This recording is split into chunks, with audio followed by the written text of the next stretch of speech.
55,000 കോടി കിട്ടാൻ കിടക്കുകയാണ് കേരളത്തിൽ. 55,000 കോടി. എന്നിട്ടെന്താ? അപ്പോൾ ഇനി എന്താണെന്നറിയോ, ഒരു സമയം കഴിഞ്ഞ് കഴിയുമ്പോൾ ഈ തൊഴിലാളികളൊക്കെ തിരിയാൻ പോകുന്ന കേന്ദ്രത്തിനെതിരെ അല്ലാന്നേ, കേരള സർക്കാരിനെതിരെ ആയിരിക്കും, അല്ലെങ്കിൽ സ്റ്റേറ്റ് ഗവൺമെൻറ്റുകൾക്കെതിരെ ആയിരിക്കും. അവരോട് എന്താ പറയുന്നറിയോ, നിങ്ങൾ ഞങ്ങൾക്ക് പണം തരുന്നില്ല എന്ന് പറയുക. ഇവിടുത്തെ ADSമാരും സാധാരണ പഞ്ചായത്ത് മെമ്പർമാരും പഞ്ചായത്ത് പ്രസിഡന്റുമാരും ഇവരെ തലവളി കൊണ്ടുനടന്നുകൊണ്ടിരുന്നത് അല്ലേ? ഈ പറഞ്ഞ ഞാൻ ഈ കോവിഡ് കാലത്തും വെള്ളപ്പൊക്ക സമയങ്ങളിലൊക്കെ ഈ തൊഴിലുറപ്പ് തൊഴിലാളികളാണ് ഈ കേരളത്തെ നമ്മൾ ഉദാഹരണം പറയാം. 2016 കോവിഡ് ഉണ്ടായപ്പോഴും 2018 കോവിഡ് വെള്ളപ്പൊക്കം ഉണ്ടായപ്പോഴും 2021 കോവിഡ് ഉണ്ടായ സമയത്ത് നമ്മൾ ഇത്ര പെട്ടെന്ന് റിക്കവർ ആയതെന്ന് പറയുമോ? 21 ലക്ഷം തൊഴിലാളികൾ കേരളത്തിൽ അങ്ങോളം ഇങ്ങോളം പണിയെടുത്തുകൊണ്ടാണ്. അവർക്ക് എന്തുകൊണ്ടാണ് പണിയെടുക്കാൻ കഴിഞ്ഞെന്നറിയോ? ഈ പറഞ്ഞ തൊഴിലുറപ്പ് രീതിയിൽ അവർക്ക് വേതനം കിട്ടിയതുകൊണ്ട് മാത്രമാണ്. 100 ദിവസമാണ്.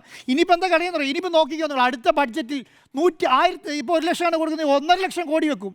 എന്നിട്ട് എടുക്കുമെന്ന് അറിയോ? ഇവരെ ഭരിക്കുന്ന സംസ്ഥാനങ്ങൾക്ക് കൊടുക്കും. അവിടെ കുഴപ്പമൊന്നുമില്ലല്ലോ. ഈ പൊട്ടി ഒലിച്ചു വരുന്ന സമയത്ത് എന്താണ്, നമ്മുടെ ഉരുളുപൊട്ടി അല്ലെങ്കിൽ മറ്റേ പ്രകൃതി ദുരന്തം ഉണ്ടായ സ്ഥലത്ത് നമ്മൾ ചോദിക്കുകയാണ്, ഞങ്ങൾക്ക് 800 കോടി രൂപ നഷ്ടം തട്ടി, ഞങ്ങൾക്ക് തരുമെന്ന് ചോദിക്കുമ്പോൾ അതിന് 500 കണക്ക് കൊടുക്കണം. ബീഹാറിന് എത്ര കൊടുത്തേ? 10,000 കോടി. ഒരു ഡോക്യുമെൻറ്റും ആവശ്യമില്ല, ഇങ്ങനെ കൊടുക്കാൻ പറ്റുമല്ലോ. അപ്പോൾ ഇതും അങ്ങനെ തന്നെയാണ്. ഇനി 25% തൊഴിൽ ദിനങ്ങൾ കൂട്ടി അത് BJP ഭരിക്കുന്ന സംസ്ഥാനങ്ങൾക്ക് കൊടുക്കും. ബാക്കിയുള്ള സംസ്ഥാനങ്ങൾ എന്ത് സംഭവിക്കുന്നു അറിയോ? പ്രത്യേകിച്ച് സൗത്ത് ഇന്ത്യൻ സംസ്ഥാനങ്ങൾക്ക് എന്ത് സംഭവിക്കുന്നു അറിയോ? സാധാരണ ജനങ്ങൾ സംസ്ഥാന സർക്കാരിനെതിരെ തിരിയും. ഇവരാണ് ഞങ്ങൾക്ക് പൈസ തരാത്തത്. ഇപ്പം സെക്രട്ടേറിയറ്റിന് മുന്നിൽ ആശാസമരം നടത്തിയല്ലോ, കേരള സർക്കാരിൻ്റെ പ്രശ്നം കൊണ്ടാണോ? അല്ലല്ലോ. കേന്ദ്രം തരാത്ത പൈസയ്ക്ക് വേണ്ടിയിട്ട് കേരള സർക്കാരിൻ്റെ സമരത്തിന് മുന്നിൽ നിന്നു.